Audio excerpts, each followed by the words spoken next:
प्राचीन भारत में मगध पर नंद वंश का शासन था। राजा धनानंद अत्याचारी और लोभी था।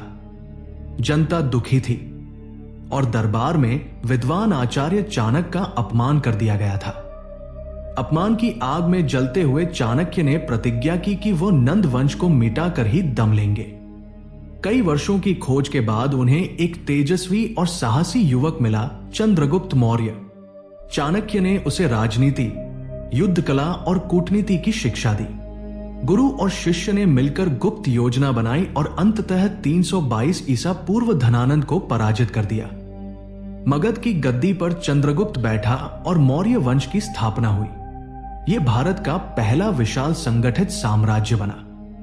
चंद्रगुप्त ने यही नहीं रुककर उत्तर पश्चिम भारत में सिकंदर के छोड़े गए यूनानी सेनापतियों को हराया।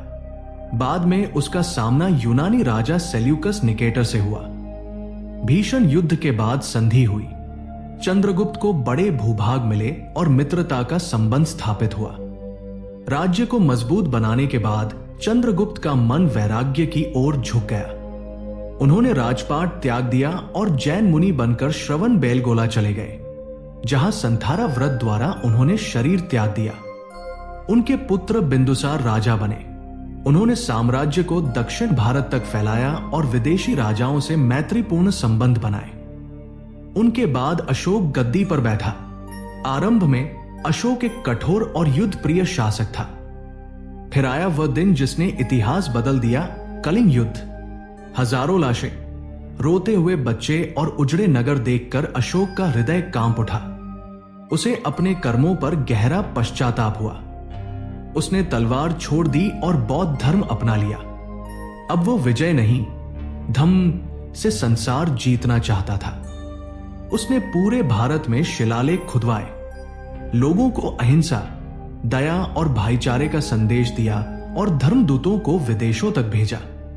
अशोक की मृत्यु के बाद साम्राज्य की शक्ति धीरे धीरे कमजोर होने लगी। योग्य उत्तराधिकारी नहीं मिले, प्रांत अलग होने लगे और सेना कमजोर हो गई। अंततः अंतिम मौर्य राजा बृहद्रथ के समय उसका सेनापति पुष्यमित्र शुंग सत्ता का भूखा उठा।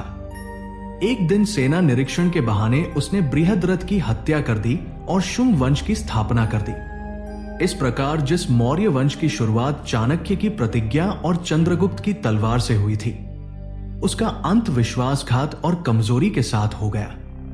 दोस्तों, अगर आप इस चैनल पर नए हैं तो चैनल को लाइक और सब्सक्राइब करना न भूलें।